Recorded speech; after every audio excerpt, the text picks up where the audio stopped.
Vamos con desprendimiento prematuro de placenta. Los factores de riesgo, el más frecuente, idiopático, es impredecible, pero el factor de riesgo más asociado son los estados hipertensivos. A la cabeza, preeclampsia, acuérdate acá. Cuando te dicen gestante con preeclampsia que tiene hemorragia, desprendimiento prematuro de placenta. Multiparagnosa también.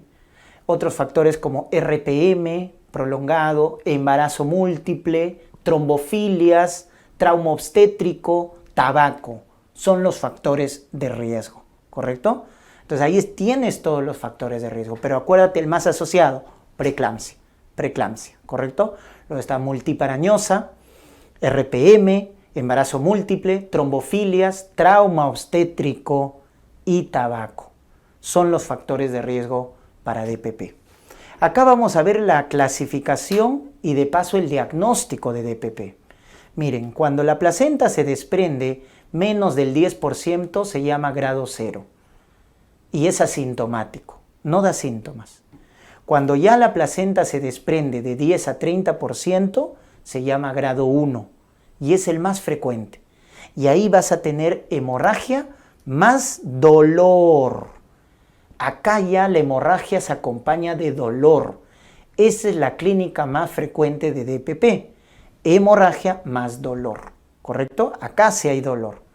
Cuando ya el grado de la placenta desprendida es de 30 a 50%, se llama grado 2. Y acá va a aparecer sufrimiento fetal, hipoxia. Y el útero también se va a tornar muy hipertónico. Y ese es el dato específico. Entonces, cuando te hablen de la clínica más frecuente de DPP, hemorragia más dolor es la clínica más frecuente. Cuando te hablen del síntoma o el signo específico, la clínica específica, hipertonía uterina, clínica específica. Y cuando te hablan de la triada de DPP, hemorragia, dolor y sufrimiento fetal. ¿Se dan cuenta? Muy bien, porque acá ya aparece desaceleraciones, DIP2, bradicardia fetal, se altera el bienestar fetal, pero también asócialo a los grados.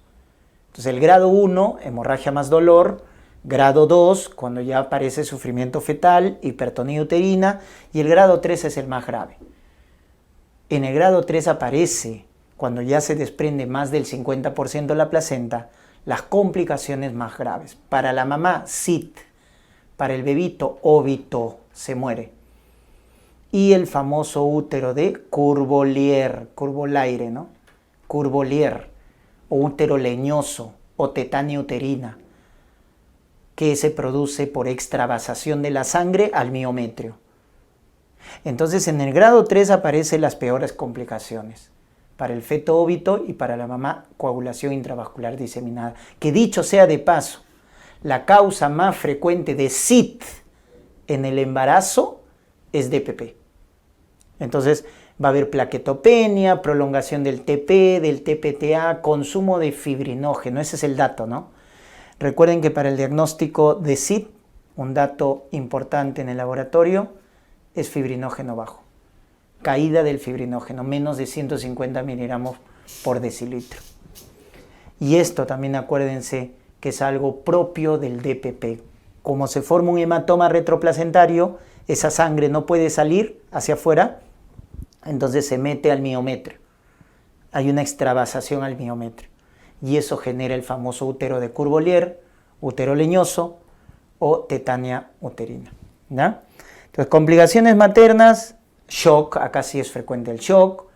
SIT, hemos dicho la causa más frecuente de SIT en el embarazo es DPP, atonía uterina, la necrosis por el sangrado severo, la necrosis de la hipófisis se llama síndrome de Sheehan. Entonces va a generar un panhipopituitarismo, insuficiencia renal aguda y las perinatales, recuerden, óbito fetal, prematuridad, RCU o lesión neurológica. ¿Ya? Muy bien. Tratamiento definitivamente cesárea de emergencia en la mayoría de los casos, sobre todo cuando ya hay afectación materna severa o un estado fetal no tranquilizador. Cesárea de emergencia.